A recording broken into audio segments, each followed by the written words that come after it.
Hello friends, welcome back my channel geography exam गुरु। आप सभी का मेरे चैनल पर वेलकम है। तो मैं बहुत कम समय में आपको रिवीजन कराती हूँ KVS PRT PGT TGT इन सभी का 2023 के लिए प्रिपरेशन करा रही हूँ आप लोगों को, तीनों पेपर का।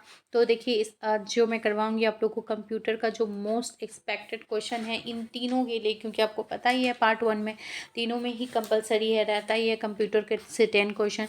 तो उन 10 क्वेश्चन के कंप्लीट सिलेबस से क्वेश्चंस होंगे। कंप्यूटर का जो पूरा सिलेबस है वो सारे सिलेबस को इन वन वीडियो में मैं आपको कंप्लीट कराऊंगी। तो इसके लिए आपको अंत तक वीडियो को देखना पड़ेगा। तो प्लीज़ अंत तक वॉच करें, कोई क्वेश्चन आपसे छूटे नहीं। तो चलिए लेट्स स्टार्ट करते हैं ज़्यादा बिना समय गवाए। तो पहला क्वेश्चन है, तकनीकी भाषा में किसी कंप्यूटर के फिजिकल पार्ट्स क्या कहलाते हैं। तो आई थिंक ये क्वेश्चन आप सभी को पता होगा। सॉफ्टवेयर, हार्डवेयर, शेयरवेयर या फिजिक्स वेयर।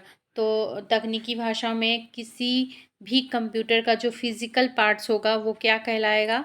हार्डवेयर। ठीक। निम्न में से कौन सा हार्डवेयर कंप्यूटर के टेक्निकल पार्ट की तरह ट्रीट नहीं किया जा सकता? ठीक है, मदरबोर्ड, कार्ड्स, मेमोरी या पोर्ट्स। तो बताइए, हार्डवेयर कंप्यूटर का कौन सा टेक्निकल पार्ट की तरह ट्रीट नहीं किया जा सकता? तो इसका आंसर क्या होगा? मेमोरी। मेमोरी जो है उसको टेक्निकल पार्ट की तरह ट्रीट नहीं किया जा सकता। ठीक है, तो इसका आंसर मेमोरी हो जाएगा। नेक्स्ट क्वेश्चन है, निम्न में से कौन सा एटीएम हार्डवेयर का पार्ट नहीं है? एटीएम का पार्ट नहीं है प्रिंटर, डिस्पेंसर, कंपाइलर, कंपाइलर इसको बोलते हैं, एंड मल्टीमीडिया। तो 3 का क्या हो जाएगा? तो इसका जो होगा आंसर वो होगा सी, कंपाइलर। एटीएम कौन सा कंपाइलर जो है वो एटीएम हार्डवेयर का पार्ट नहीं है। प्रिंटर, डिस्पेंसर और मल्टीमीडिया, ये प्रिंटर, डिस्पेंसर और मल्टीमीडिया एटीएम हार्डवेयर का पार्ट है, लेकिन कंपाइलर नहीं है। नेक्स्ट क्वेश्चन है, आरबीआई ईएफटी सिस्टम के अंतर्गत वर्तमान में ट्रांजिस्टर की अधिकतम सीमा क्या है? 2 लाख, 20 लाख, 200 लाख या 2000 लाख? बिल्कुल सही। तो इसका आंसर जो होगा वो होगा सी, 200 लाख। आरबीआई ईएफटी सिस्टम के अंतर्गत वर्तमान में ट्रांजिस्टर की अधिकतम सीमा 200 लाख रुपया है। नेक्स्ट क्वेश्चन है, निम्न में से कौन सी तकनीकी सेवा बैंकों द्वारा टेली बैंकिंग सेवा के अंतर्गत प्रदान नहीं की जाती? तकनीकी सेवा बैंकों द्वारा। ठीक। प्रविष्टि की सूचना के बारे में, पिछले ट्रांजिस्टरों की संख्या की सूचना के बारे में, चेक बुक्स को देने के संबंधी एंड ओवरड्राफ्ट की स्वीकृति के लिए गुजारिश। तो क्या हो जाएगा इसका?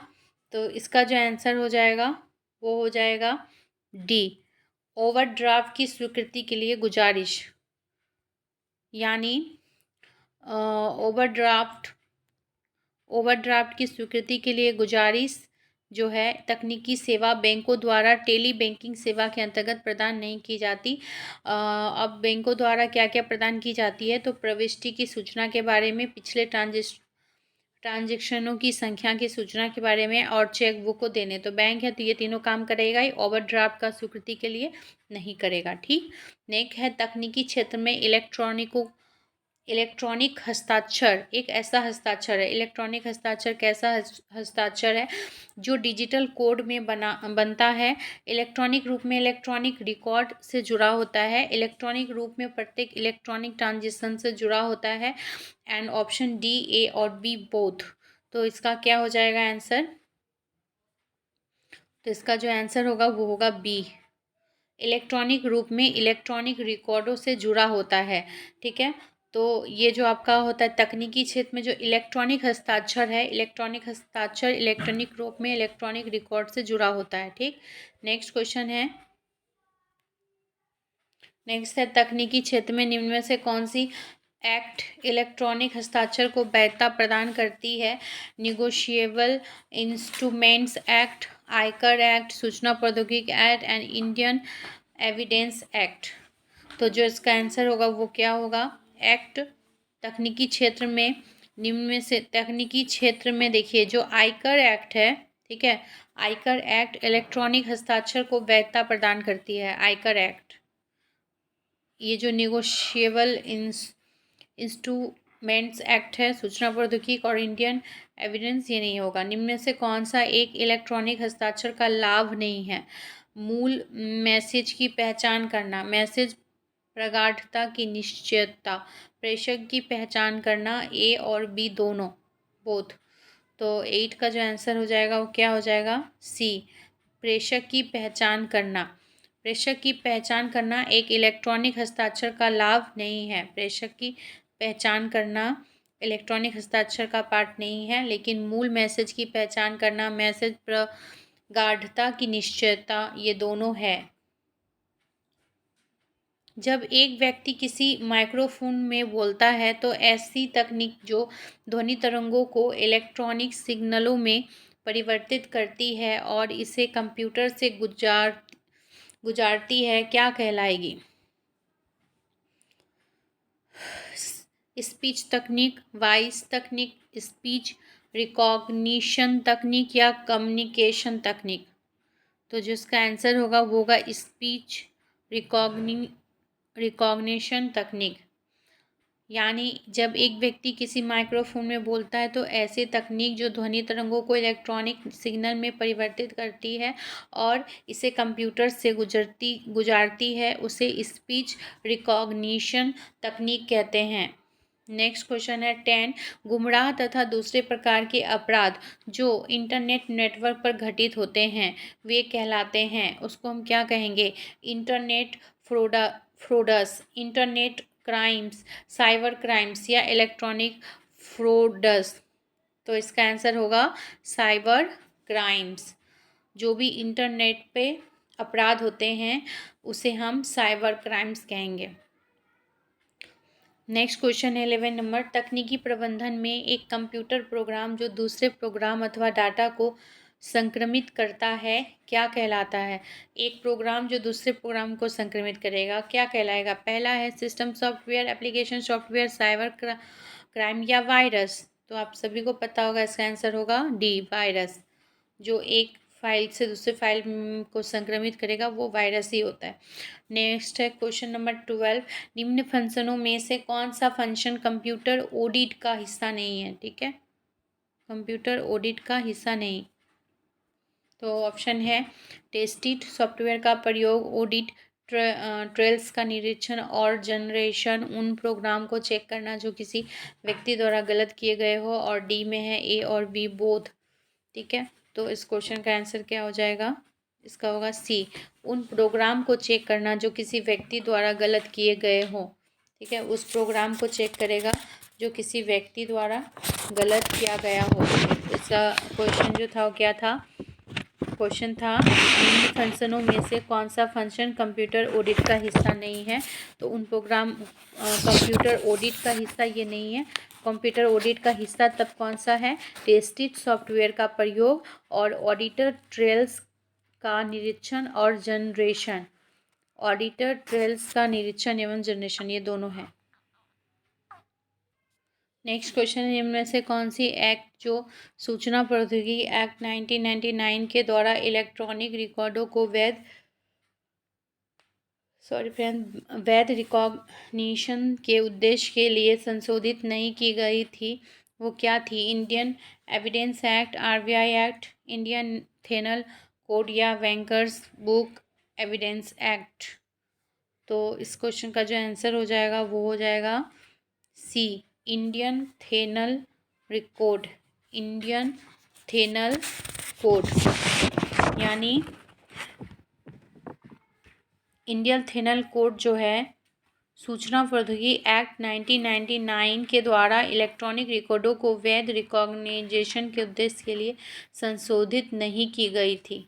ठीक है, तो ये क्या होगा? नहीं की गई थी इंडियन थेनल कोड। कौन कौन सी की गई थी 1999 के द्वारा? तो इंडियन एविडेंस एक्ट को, आरबीआई एक्ट को और बैंकर्स बुक एविडेंस एक्ट को। ठीक है, इन तीनों को की गई थी। नेक्स्ट क्वेश्चन है आउटपुट देखने के लिए किस डिवाइस का प्रयोग किया जाता है? आउटपुट देखने के लिए आप किस डिवाइस का प्रयोग करेंगे? मॉनिटर, कीबोर्ड, माउस या स्कैनर? तो इसका जो आंसर होगा वो होगा मॉनिटर। आउटपुट हम लोग मॉनिटर पे देखते हैं। नेक्स्ट है डायरेक्टरी के भीतर की डायरेक्टरी को क्या कहते हैं। डायरेक्टरी के भीतर के डायरेक्टरी को क्या कहते हैं। Mini directory, junior directory, part directory या सब डायरेक्टरी। तो इसका जो आंसर हो जाएगा वो होगा सब डायरेक्टरी। ठीक है, डायरेक्टरी के भीतर के डायरेक्टरी को सब डायरेक्टरी कहते हैं।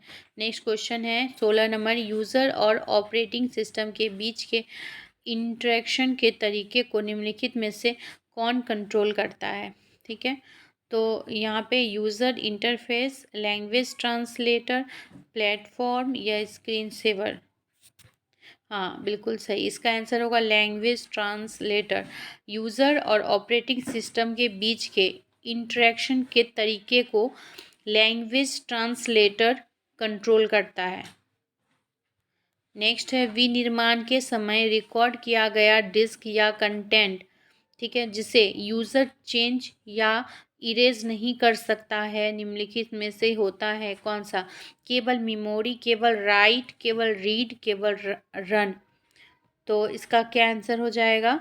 इसका होगा केवल रीड। रीड ओनली मेमोरी में क्या होगा, यूज़र जो है इसको चेंज या इरेज नहीं कर सकता। रीड ओनली मेमोरी में इसको क्या है, यूज़र चेंज नहीं कर सकता और इसे इरेज भी नहीं कर सकता, तो रीड होगा। नेक्स्ट है क्वेश्चन नंबर, और ये क्वेश्चन इंपॉर्टेंट है।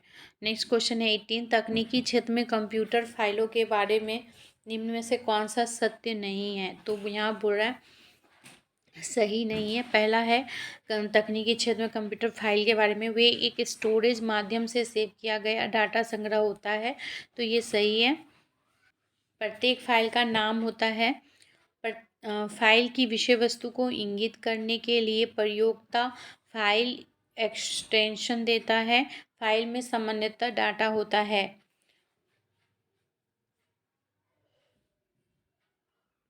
तो इसका होगा सी। फाइल की विषय वस्तु को इंगित करने के लिए प्रयोक्ता फाइल एक्सटेंशन देता है। ठीक है, फाइल की विषय वस्तु को इंगित करने के लिए प्रयोक्ता क्या करेगा, फाइल एक्सटेंशन देता है। ये सही नहीं है। प्रत्येक फाइल का नाम होता है एंड फाइलों में सामान्यतः डाटा होता है, ये सही है। तकनीकी व्यवस्था में निम्न में से कौन सा सिस्टम कंपोनेंट कंप्यूटर का मस्तिष्क होता है। तो सर्किट बोर्ड, सीपीयू, मेमोरी या नेटवर्क कार्ड। तो ये क्वेश्चन आई थिंक सभी को पता होगा। इसका आंसर होगा सीपीयू। तकनीकी व्यवस्था में सीपीयू सिस्टम कंपोनेंट कंप्यूटर का मस्तिष्क होता है। तकनीकी व्यवस्था के अंतर्गत सॉफ्टवेयर के लिए एक अन्य शब्द इनपुट, आउटपुट, प्रोग्राम या सिस्टम। सॉफ्टवेयर का दूसरा नाम क्या है। तो सॉफ्टवेयर का दूसरा नाम है प्रोग्राम। क्या है, प्रोग्राम। तकनीकी क्षेत्र में हार्डवेयर, सॉफ्टवेयर और डाटा को प्राधिकृत प्रयोक्ता के बीच कौन शेयर करता है। कौन शेयर करेगा, नेटवर्क, प्रोटोकॉल, हाइपरलिंक या ट्रांसमीटर। तो इसका आंसर होगा नेटवर्क। 21 का क्या होगा, तकनीकी क्षेत्र में हार्डवेयर, सॉफ्टवेयर और डाटा को प्राधिकृत प्रयोक्ता के बीच नेटवर्क शेयर करता है। रैम को कंप्यूटर के प्रोसेसर डैश कहा जा सकता है। की फैक्ट्री का ऑपरेटिंग रूप, वेटिंग रूप या प्लानिंग रूप। तो क्या कहा जाएगा, की फैक्ट्री। रैम को कंप्यूटर के प्रोसेसर की फैक्ट्री कहा जा सकता है। नेक्स्ट क्वेश्चन है, तकनीकी माध्यम से कंप्यूटर सिस्टम की फंक्शनलिटी बढ़ाने के लिए उसके साथ जोड़े जा सकने वाले इक्विपमेंट को डेजिग्नेट करने वाला टर्म है। कौन सा टर्म है, digital device, system add on, disk pack या पेरिफेरल डिवाइस। तो इसका आंसर क्या होगा, D, peripheral device.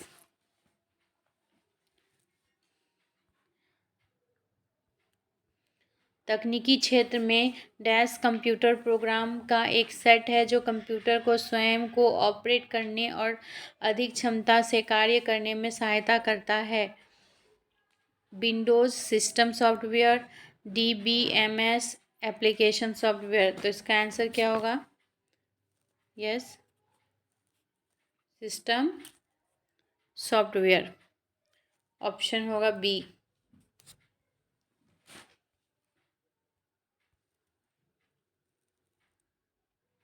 System software. तकनीकी क्षेत्र में सिस्टम सॉफ्टवेयर कंप्यूटर प्रोग्रामों का एक सेट है जो कंप्यूटर को स्वयं को ऑपरेट करने और अधिक क्षमता से कार्य करने में सहायता करता है। नेक्स्ट है, तकनीकी क्षेत्र में डैश प्रोग्राम में सभी स्टेटमेंट को एक सिंगल बैच में कन्वर्ट करता है और इंस्ट्रक्शन के रिजल्टिंग कलेक्शन को एक नई फाइल में रखा जाता है। इसको क्या बोलेंगे? कन्वर्टर, कंपाइलर, इंटरप्रेटर या इंस्ट्रक्शन। तो इसका आंसर होगा कंपाइलर।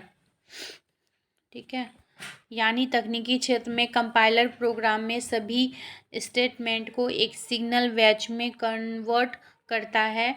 कौन? कंपाइलर एक सिग्नल बैच में उसको कन्वर्ट करता है और फिर इंस्ट्रक्शन के रिजल्टिंग कलेक्शन को एक नई फाइल में रखा जाता है। ठीक है, नेक्स्ट क्वेश्चन है 26। तकनीकी प्रबंधन के क्षेत्र में डाटा स्टोर करने और कैलकुलेशन करने के लिए कंप्यूटर किस नंबर सिस्टम का उपयोग करता है? तो कौन से नंबर सिस्टम का प्रयोग करता है? बाइनरी, ऑक्टल डेसिमल या हेक्साडेसिमल? तो इसका आंसर होगा बाइनरी। कंप्यूटर कौन सा किसका करेगा? बाइनरी का।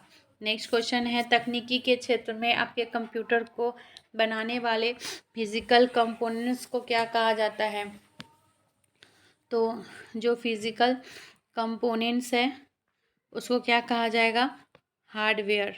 बिल्कुल सही, हार्डवेयर कहा जाएगा। नेक्स्ट क्वेश्चन है, तकनीकी व्यवस्था में किसी विशिष्ट कार्य को करने के लिए कौन सी कुंजी दूसरे कुंजी के साथ कॉम्बिनेशन में प्रयोग की जाती है? फंक्शन, स्पेस बार, एरो या कंट्रोल? तो जो कंट्रोल है, कंट्रोल जो कुंजी जो है दूसरी कुंजी के साथ कम्युनिकेशन में प्रयोग की जाती है, कंट्रोल कुंजी। नेक्स्ट क्वेश्चन है, तकनीकी प्रबंधन में मल्टीपल प्रोसेसर्स द्वारा दो या अधिक प्रोग्राम का एक साथ प्रोसेसिंग होना क्या कहलाता है? पहला, मल्टी प्रोग्रामिंग, बी में मल्टीटास्किंग, टाइम शेयरिंग या मल्टी प्रोसेसिंग? तो इसका आंसर हो जाएगा मल्टी प्रोसेसिंग।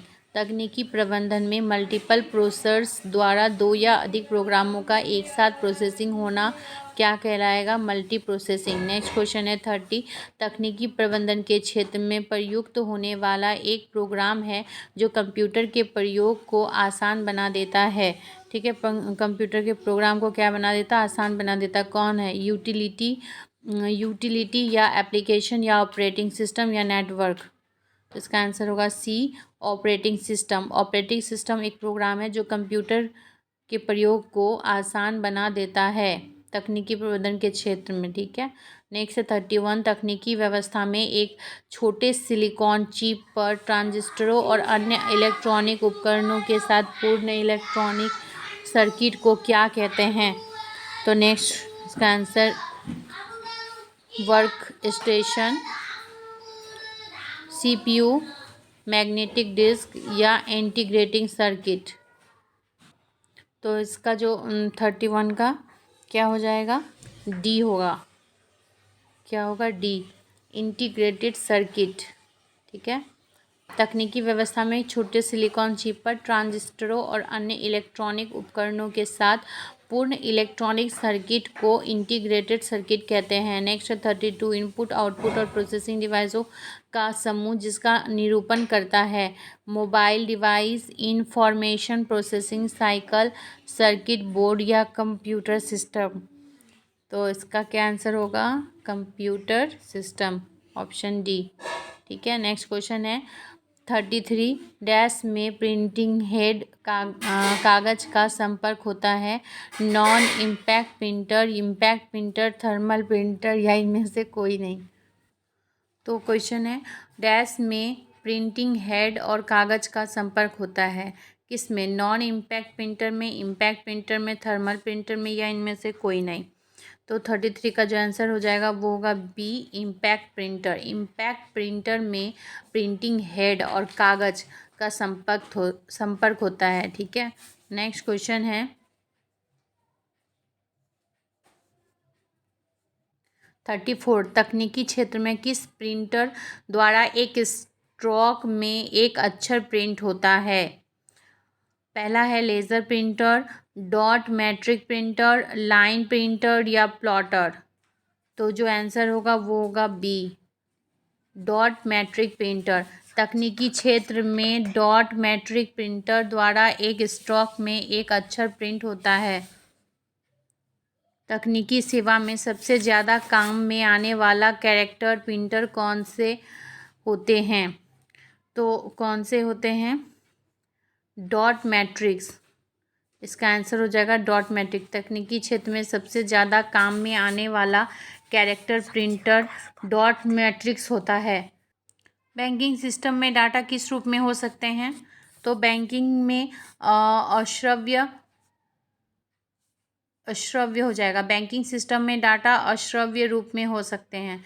नेक्स्ट क्वेश्चन है तकनीकी तौर पर नंबर पैड डायरेक्शनल एरो के रूप में कार्य कराने के लिए आप कौन सी दबाते हैं? Num lock, caps lock, arrow lock या शिफ्ट।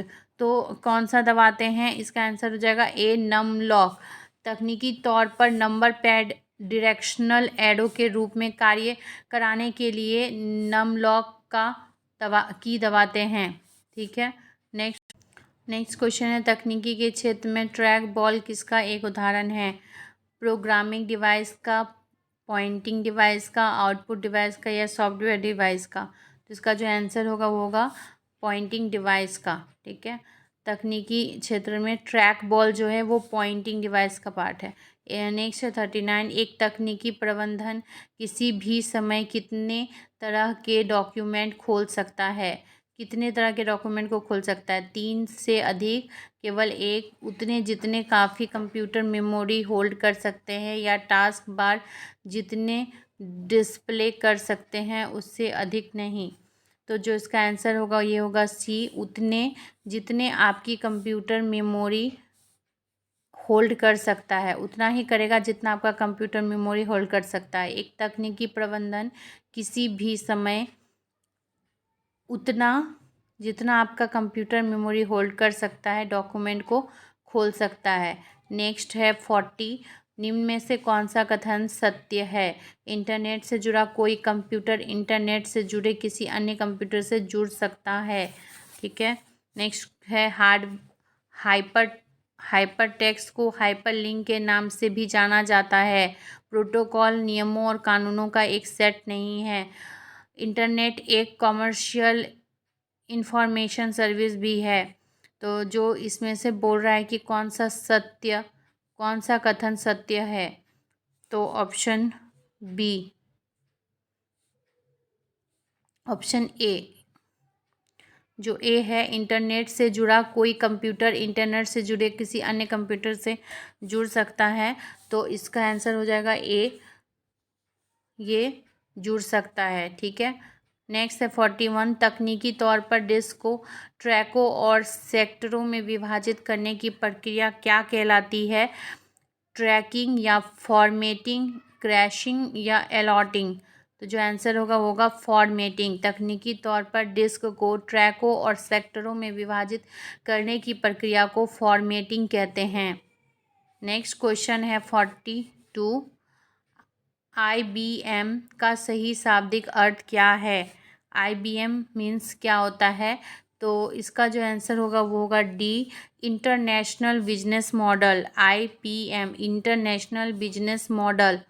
ठीक है, किस कंप्यूटर भाषा का प्रयोग बैंकिंग और वाणिज्य कार्यों में किया जाता है? बैंकिंग और वाणिज्य क्षेत्र में जिसका प्रयोग किया जाता है वो है कोबोल, COBOL। कोबोल का प्रयोग बैंकिंग क्षेत्रों में होता है।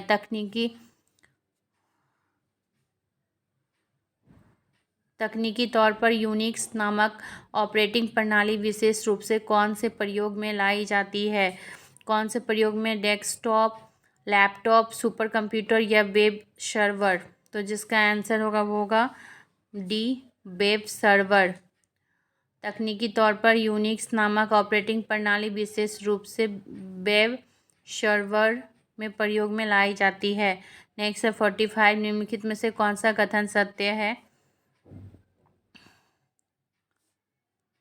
पहला है बाइनरी नंबर में बाइट एक सिंगल डिजिट होता है। बी में है बीट डिजिटल नंबर के एक समूह को रिप्रेजेंट करता है। 8 डिजिट के बाइनरी नंबर को बाइट कहते हैं या 8 डिजिट के बाइनरी नंबर को बीट कहते हैं। तो इसका क्या हो जाएगा? 8 डिजिट के बाइनरी नंबर को क्या कहते हैं? बाइट। 8 डिजिट के बाइनरी नंबर को बाइट कहते हैं। ठीक है। तकनीकी व्यवस्था में किस कमांड के प्रयोग से प्रोग्राम से किसी भाग को हटाया जा सकता है? डिलीट, सेव, लोड या एडिट? तो बहुत आसान है, डिलीट से हटाएंगे। किस प्रकार की एक ऐसी अस्थायी मेमोरी है जो स्टार्टअप के लिए ज़रूरी उन सभी इंस्ट्रक्शन को होल्ड करती है और पावर बंद करने पर यह इरेज नहीं होती? ठीक है। तो network introduce card, NIC, CPU, RAM, ROM. तो जो इसका आंसर हो जाएगा वो क्या होगा? रोम।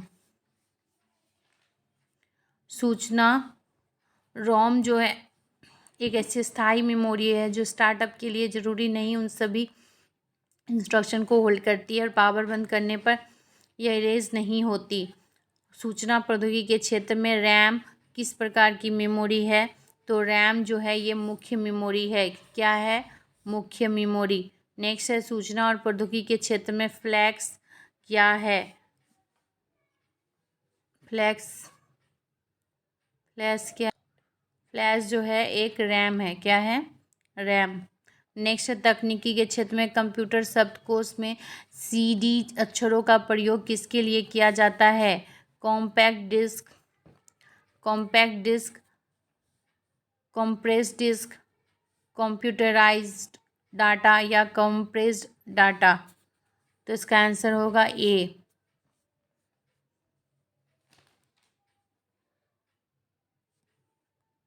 Compact disc. तकनीकी के क्षेत्र में कंप्यूटर शब्दकोश में CD अक्षरों का प्रयोग कॉम्पैक्ट डिस्क के लिए किया जाता है। नेक्स्ट है निम्न में से कौन सी डिवाइस डाटा और प्रोग्राम के बीच का अंतर समझ सकती है? कौन सी समझ सकती है? तो इसका होगा answer micro processor device data और प्रोग्राम के बीच का अंतर को समझ सकता है। यदि मेमोरी चिप वोलेटाइल हो तो क्या होगा? तो बोल रहा है कि क्या होगा? तो इसके कंटेंट खत्म हो जाएंगे यदि करंट टर्न ऑफ कर दिया जाए। करंट को टर्न ऑफ कर दिया जाए, इसके कंटेंट खत्म हो जाएंगे यदि करंट को टर्न ऑफ कर दिया जाए। ठीक है। तो ये थे मोस्ट एक्सपेक्टेड क्वेश्चन। उम्मीद करती हूँ कि आप सभी को अच्छा लगा होगा। Thank you. अगर आपको अच्छा लग रहा है तो प्लीज़ इसको लाइक ज़रूर कर दीजिएगा एंड बेल आइकन दबा दीजिएगा ऐसे ही वीडियो पाने के लिए। Thank you very much.